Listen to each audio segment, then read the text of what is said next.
வணக்கம். நான் Suchitra sounds good Suji's சேனலில் இருந்து.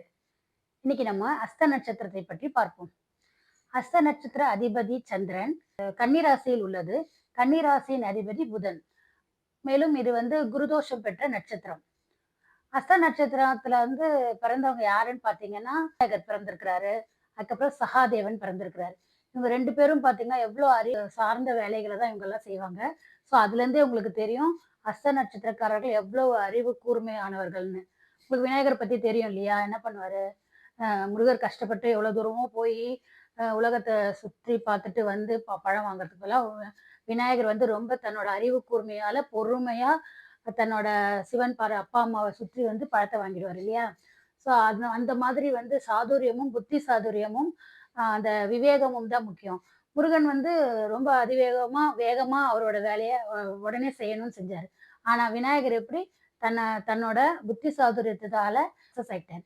ஸோ அது மாதிரி தான் அஸ்த நட்சத்திரக்காரர்களும் என்ன பண்ணுவாங்கன்னா, எல்லாரும் ஏதாவது ஒரு செயல செய்யறதுக்கு வேற விதத்துல யோசிச்சா, இவங்க வேற விதத்துல யோசிப்பாங்க. எல்லாரும் ஒரு விதத்துல யோசிப்பாங்க. இவங்க வேற விதத்துல யோசிப்பாங்க. இவங்க எந்த விஷயமா இருந்தாலுமே உழைப்போட அவங்க புத்தி கூர்மையாலேயே இருக்காரவர்கள், அறிவு கூர்மையானவர்கள். ஏன்னா அது சந்திரனோட நட்சத்திரம் இல்லையா? சந்திரன்னா மதி. ஸோ அவங்க எல்லாமே மதியால வெல்வார்கள். ஸோ இந்த அஸ்த நட்சத்திரக்காரர்கள் வேற பார்த்தீங்கன்னா, அவங்க சந்திரனோட நட்சத்திரத்துல இருக்கிறவங்கன்னு சொல்றதுனால, அவங்க முகம் சந்திரனை போல பிரகாசமா இருக்கும். அப்போ அவங்களுக்கு சாதாரணமாவே இப்ப ஆண்கள் அஸ்த நட்சத்திரமா இருந்தா, நெறைய பெண்கள் ஈர்க்கப்படுவார்கள். அவங்க மூலியம் நெறைய பெண்கள் ஈர்க்கப்படுவார்கள். அதே மாரி பெண்கள் அஸ்த நட்சத்திரமா இருந்தா, ஆப்வியஸ்லி நெறைய ஆண்கள் ஆண்களால் ரொம்ப ஈர்க்கப்படுவார்கள். ஸோ இது மாதிரி கன்னி ராசியில வேற இருக்காங்க இல்லையா? ஸோ அதனால தான் சொன்னாங்க, "கன்னி ராசியா?" அப்படின்னு சொல்லுவாங்க. நெறைய கேர்ள் ஃபிரெண்ட்ஸ் இருக்குமேன்ற மாதிரி. அதுக்கு காரணம் அதுல அஸ்த நட்சத்திரம் இருக்கு. அவங்க மிகவும் அழகாக இருப்பார்கள். அவங்க மட்டும் அழகா இருக்க மாட்டாங்க. அவங்களுக்கு அழகான பொருட்கள் மேல எல்லாருமே ஒரு ஈடுபாடு இருக்கும். வீட்டையும் அழகா வச்சிருப்பாங்க. அவங்களுக்கு நெறைய இந்த அழகு சார்ந்த இதுலலாம் ரொம்ப அவங்களுக்கு அவங்களுக்கு விருப்பம் இருக்கும். மேலும் இவங்க எப்படிப்பட்டவங்கன்னா, இவங்க இயற்கை விரும்பி, ஆனா ரொம்ப சாந்த சொரூபியா இருப்பாங்க. அ எதுக்குமே ரொம்ப படபடப்பா இருக்க மாட்டாங்க. ஒரு வேகத்தை விட அவங்க விவேகத்தை கையாள்பவர்கள், அஸ்த நட்சத்திரக்காரர்கள். இவங்களுக்கு கோவம் வரும். ஆனா கோவத்து வந்தா கூட மத்தவங்கள போய் அடிச்சு துவம்சம் பண்ணணும், அந்த மாதிரிலாம் நினைக்க யோசிப்பாங்க. ஸோ இத எப்படி நம்ம டேக்கிள் பண்றதுன்னு சொல்லிட்டு தன் புத்தி கூர்மையால அத டேக்கிள் பண்ணுவாங்க. தாய் மேல ரொம்ப பாசம் உள்ளவங்க. இந்த அஸ்த நட்சத்திரத்துல பிறந்த விநாயகர் எப்படி பார்வதி தேவி மேல அவ்ளோ ஈடுபாடா இருந்தாங்களோ, அது மாதிரி இவங்க தன் தாய் மேல ரொம்ப ஈடுபாடு அதிகம். வீட்ல கொஞ்சம் சின்ன சின்ன சண்டை வரும் தான், அது வேற விஷயம். ஆனா எப்படி இருந்தாலுமே தன் தாயை விட்டு குடுக்க மாட்டாங்க. தாய் மேல ரொம்ப பாசம் உள்ளவர்கள் அஸ்த நட்சத்திரக்காரர்கள். அதுக்கப்புறம் அஸ்தம்னு சொன்னா, நம்ம இந்த உள்ளங்கைய தான் சொல்லுவோம். இந்த உள்ளங்கை தான் அஸ்தம். அது மாதிரி உள்ளங்கைய இப்படி வச்சிருக்கிற அபயம் அப்படின்னு சொல்ற மாதிரி இருக்கிற, இந்த மாதிரி கை எத உணர்த்துதுன்னா அபயம். அபயம் தருபவர்கள் அப்படின்ட்டு. அதே மாதிரி இந்த அஸ்த நட்சத்திரக்காரர்களும் தன் தாய் தந்தையருக்கு கடைசி காலத்துல அவங்க இவங்க கிட்ட தான் அபயம் போணுன்ற மாதிரி தான் இருக்கும். ஏன்னா, எப்படி இருந்தாலும் எத்தன நட்சத்திரத்துல அவங்களுக்கு 2, 3 குழந்தைங்க இருந்தா கூட, அஸ்த நட்சத்திர குழந்தை கிட்ட தான் அவங்க அபயம் போவாங்க கடைசி காலத்துல. அப்படின்ற மாதிரி வரும். அதான் அஸ்தம். அது அது சிம்பாலிக்கா உணர்த்துவதற்காக தான் இந்த மாதிரி அபயம் அப்படின்ற மாதிரி இந்த கை இப்படி இருக்கும். நெறைய கடவுளெல்லாம் இப்படி காமிச்சுட்டு இருக்கும் பார்த்தீங்களா? அபயம் அப்படின்ற மாதிரி உணர்த்துவதற்கு தான். அப்புறம் இந்த அஸ்த நட்சத்திரக்காரர்கள் சாந்த சொரூபின்னு சொல்லிட்டேன். விவேகமானவர்கள் சொல்லியாச்சு. புத்திசாலி. அதுக்கப்புறம் அவங்களுக்கு இந்த ஜோதிடத்துல நெறைய ஈடுபாடு இருக்கும். ஜோதிடத்துல அதிலும் மெயினா இந்த கைரேகை சாஸ்திரம் இருக்குல்ல, அதுல நல்லா பண்ணுவாங்க. இன்னொன்னு இவங்க கைத்தொழில்கள், கையால செய்யப்படுற எந்த தொழிலிலும் அவங்க முதன்மையா வர்றதுக்கு நெறைய வாய்ப்பு இருக்கிறது. கைத்தொழில்கள் செய்வாங்க. அ அ இவங்க நல்ல சைக்காட்ரிஸ்ட்டா கூட இருக்கிறதுக்கு சான்சஸ் இருக்கு. நல்ல சைக்காட்ரிஸ்ட்டா இருக்கலாம். அப்புறம் அந்த மார்க்கெட்டிங் பிசினஸ்ல இருப்பாங்க. நல்லா பேசுவாங்க. அதாவது பொறுமையா பேசுவாங்க. பேசுறது ரொம்ப பொறுமையாவும் இருக்கும். மத்தவங்கள கவர்ந்து இழுக்கிற மாதிரியும் இருக்கும். ஸோ, அதனால அந்த மாரி மார்க்கெட்டிங் லைன்லயோ, இல்ல ஒரு நல்ல சைக்காட்ரிஸ்ட்டோ, இவங்க பேசுறதுக்கு கேட்கறதுக்கு நெறைய பேர் இருப்பாங்க. அவங்க என்ன பேசினாலும் அவங்கள பார்த்து அப்படியே கேட்டுட்டு இருப்பாங்க. ஸோ, அந்த மாதிரி இவங்களால கவர்ந்திழுக்கப்படுவாங்க எல்லாரும். ஸோ, அதனால அவங்க அந்த மாரி ஃபீல்டுலலாம் போலாம். இந்த மாதிரி அப்புறம் உழவு தொழில்ல, அதுக்கப்புறம் இந்த நேரம் அறிவு கூர்மை இருந்தாலும், பாசத்துக்கு அடிமையாயிடுவாங்க. யார் ரொம்ப பாசம் காமிச்சாலும் அவங்க கிட்ட அப்படியே அவங்க என்ன சொன்னாலும் இவங்க செய்வாங்க. அந்த மாதிரிக்காரங்க. ஆனா மத்தவங்கலாம் என்ன பண்ணுவாங்க, இவங்கள நல்லா யூஸ் பண்ணிட்டு கருவேப்பில மாரி தூக்கி போட்டுருவாங்க. வேண்டியதுக்கு இவங்கள நல்லா யூஸ் பண்ணிப்பாங்க. யூஸ் பண்ணிக்கிட்டு அதுக்கப்புறமா கருவேப்பில மாதிரி இவங்கள தூக்கி போட்ட உடனே இவங்களுக்கு அப்ப மனசு கஷ்டமா போயிடும். சில இந்த ஹஸ்த நட்சத்திர குடும்பத்தில வந்து பார்த்தீங்கன்னா, நெறைய வந்து மனநிலை பாதிக்கப்பட்டவங்க, ஏதாவது ஒரு குழந்தையோ, இல்ல ஏதோ ஒண்ணு அந்த குடும்பத்தில இருப்பாங்க. அவங்க மனநிலை பாதிக்கப்பட்டவர்கள் இருப்பார்கள். அ இவங்களுக்கே கூட இவங்க என்னன்னா, இவங்கள சிலர் கூட அந்த மாதிரி இருக்கலாம். அதுக்கப்புறம் இவங்க வந்து தந்தையின் அ தந்தையினோட இத புடிக்கும். ஆனா வந்து தந்தையோட இது அன்போ, பாசமோ இவங்களுக்கு அவ்வளவா கிடைக்காது. ஆ சில அஸ்த நட்சத்திரக்காரர் வீட்ல வந்து தந்தை இறந்து போயிடுறதும் உண்டு. இல்லன்னா தந்தை ரொம்ப தூரத்துல இருக்கிற மாதிரி இருக்கும். இவங்க மேபி எல்லார் கூட இருந்தா கூட, இவங்க கூட வந்து அவ்வளவா வந்து இருக்க முடியாது அவங்களால. அ தந்தையும் இவங்களும் அவ்வளவா இருக்க முடியாது. ஒண்ணு இவங்க வந்து படிக்கிற காலத்துல ஏதாவது வெளியூர்ல போய் படிக்கிற மாதிரி இருக்கும். இல்ல வெளிநாட்ல போய் வேலை செய்ற மாதிரி இருக்கும். அம் இவங்க ஏதாவது டிராவல் பண்ணி வேலை செய்றதெல்லாம் நெறைய செய்வாங்க. பிசினஸ் அதாவது எக்ஸ்போர்ட் அண்ட் இம்போர்ட் வேலை செய்றதுல, அதுலலாம் கூட இருப்பாங்க. அப்படிலாம் இருப்பாங்க. திருமணம் நடக்கிறதுக்கு வாய்ப்புண்டு. மோஸ்ட்லி இவங்களுக்கு வந்து மத்தியம வயசுக்கு அப்புறம் தான் வந்து வாழ்க்கை கொஞ்சம் நல்லா இருக்கும். இவங்க நெறைய உழைச்சாலுமே வந்து இவங்களால வந்து ரொம்ப சீக்கிரமா முன்னேற முடியாது. நெறைய அவங்க லைஃப்ல வந்து அப்ஸ் அண்ட் டவுன் இருக்கும். அ அதாவது ஒண்ணு கிடைக்கிற மாதிரி இருக்கும். கிட்ட போனோனே கிடைக்காத போயிடும். அப்படி இல்லையா கிடைச்சா ஒரு கொஞ்சம் சந்தோஷமா இருப்பாங்க. சடனா ஒரு துக்கம் வரும். ஸோ இந்த மாரி மாத்தி மாத்தி அவங்களுக்கு வந்து அப்ஸ் அண்ட் டவுன் லைஃப்ல இருந்துகிட்டே இருக்கும் அவங்களுக்கு. எல்லாருக்கும் இருக்குன்னாலும் இவங்களுக்கு வந்து அதிகமாவே இருக்கும். நெறைய பேர்கிட்ட வந்து ஏமாந்துருவாங்க. அதான் சொன்னேன் இல்லையா? ரொம்ப பாசமா இருக்கிறவங்க கிட்ட, அன்பா இருக்கிறவங்க கிட்ட வந்து அப்படியே இவங்க ஏமாந்து போறது உண்டு.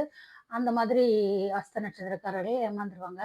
அதுக்கப்புறம் இவங்க எவ்ளோ நெறைய விஷயத்த வந்து தன்னோட புத்தி கூர்மையால தான் ஜெயிப்பாங்களே தவிர, மத்தபடி இவங்களால வந்து வேற எதுவுமே செயல்பாட்டுல வந்து அவ்வளவா செய்ய முடியாது. அவங்க எல்லாரும் வந்து ச செய்து வெற்றி காண்பார்கள். இவங்க வந்து சிந்திச்சு வெற்றி காண்பார்கள். அப்படிதான் சிந்திச்சு சிந்திச்சு எல்லாமே மூளை வேலை. பிரெயின் ஒர்க் தான் நெறைய பண்ணுவாங்களே தவிர, இவங்களால வந்து இந்த பிசிக்கல் ஆக்டிவிட்டீஸ விட அத தான் ரொம்ப நல்லா செய்வாங்க.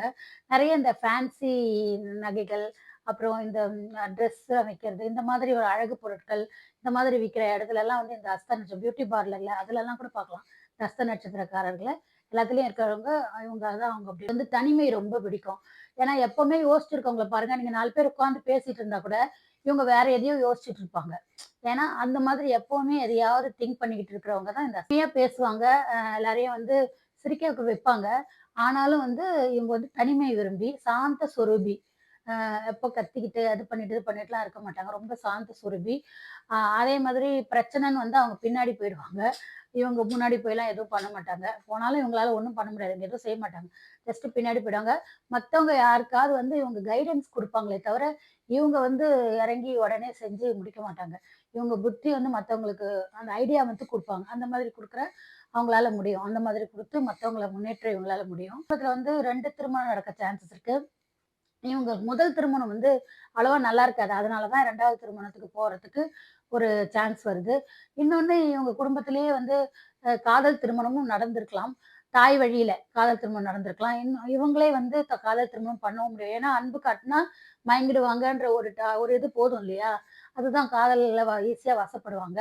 அதுல ஏமாறுறவங்களும் உண்டு. கல்யாணம் ஆகி அதுக்கப்புறம் கஷ்டப்படுறவங்களும் உண்டு. அதுக்கப்புறம் இன்னொரு கல்யாணம் பண்றதுக்கும் இவங்க இதுல வந்து சான்சஸ்ன்னு அப்புறம் கல்யாணம் பண்ணாம கூட சிலர் இருப்பாங்க. அது மாதிரி போறவங்களும் உண்டு. தன் மனச போட்டு ரொம்ப குழப்பிக்கிட்டு இருப்பாங்க எப்பவுமே. நமக்கு ஏன் எல்லாமே இப்படி நடக்குது அப்படின்ற மாதிரி சிந்திச்சுட்டு இருப்பாங்க. மேலும் இது வந்து குரு தோஷம் உள்ள நட்சத்திரம் இல்லையா? அதனால என்ன ஆகும் குருதோஷம் உள்ள நட்சத்திரம்னா, இவங்களுக்கு வந்து இந்த குழந்தை பிறப்புலயும் ப்ராப்ளம் இருக்கு.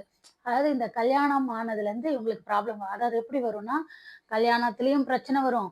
அதுக்கப்புறமா நெறைய பேருக்கு இதனால என்ன ஆகும்னா, லேட் மேரேஜ் ஆகும். நெறைய லேட் மேரேஜ் ஆக சான்சஸ் இருக்கு. இவங்களுக்கு வந்து குழந்தை பிறப்புல கண்டிப்பா பிரச்சனை இருக்கு. ஏன்னா குருதோஷம் உள்ள நட்சத்திரம். கண்டிப்பா குழந்தை பிறப்புல பிரச்சனை இருக்கு. அப்படி இல்லன்னா வந்து குழந்தை பிறந்தாலும், அவங்க தாயும் குழந்தையும் வந்து ஒண்ணா இருக்க முடியாம நெறைய பிரச்சனை வரும். பொறக்கும்போதே கூட அந்த குழந்தைய என்ன சொல்லுவாங்க, பிரிச்சு வைப்பாங்க. அந்த மாதிரி ஒரு சில சிச்சுவேஷன்ஸ்லாம் எங்களுக்கு கண்டிப்பா அமையும். அப்படி இல்லன்னா, ஆண் குழந்தை இல்லாம பெண் குழந்தை பிறக்கும். ஏன்னா வந்து இது வந்து தோஷம் உள்ளதுனால, இந்த குழந்தை சம்மந்தப்பட்ட நெறைய பிரச்சனைகள் எல்லாம் இவங்க வாழ்க்கையில சந்திப்பாங்க.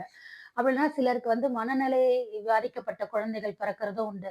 ஆனா அந்த மாரி குழந்தை வந்து கடவுள் வந்து யாருக்கு குடுக்குறாங்கன்னா, அத அத நல்லா பராமரிக்கிறவங்களுக்கு தான் குடுப்பாங்க. ஸோ இந்த மாரி அஸ்தம நட்சத்திரக்காரர்களுக்கு அந்த மாரி குழந்தை பொறக்கறதுக்கு சான்சஸ் இருக்கு.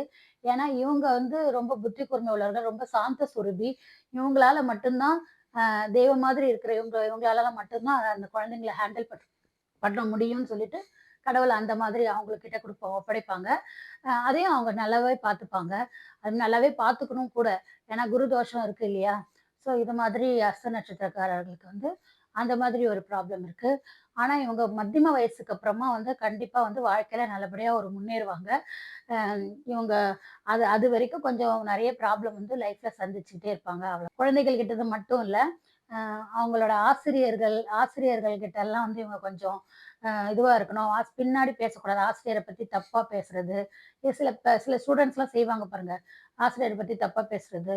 அதுக்கப்புறமா வந்து நமக்கு சொல்லிக் குடுத்த அந்த ஆசிரியர், அப்புறம் வேற ஏதாவது பெரியவங்கள பத்தி பெரியவங்க, மகான்கள், சாமியார்கள் இந்த மாரி இருக்கிறவங்களலாம் வந்து இழிவா பேசி, அந்த மாரி பாவத்தெல்லாம் அதாவது குருதோஷத்த அதிகப்பட்டுள்ள சாதாரணமா எல்லாருமே வந்து நமக்கு அது பிடிக்கலன்னா கூட அத பத்தி பேசாம இருக்கிறது நல்லதே தவிர, அத பத்தி விமர்சனப்படுத்தி அடுத்தவங்கள இழிவுபடுத்துறதுனால நமக்கு என்ன லாபம் இருக்க போது? ஒண்ணுமே இருக்காது.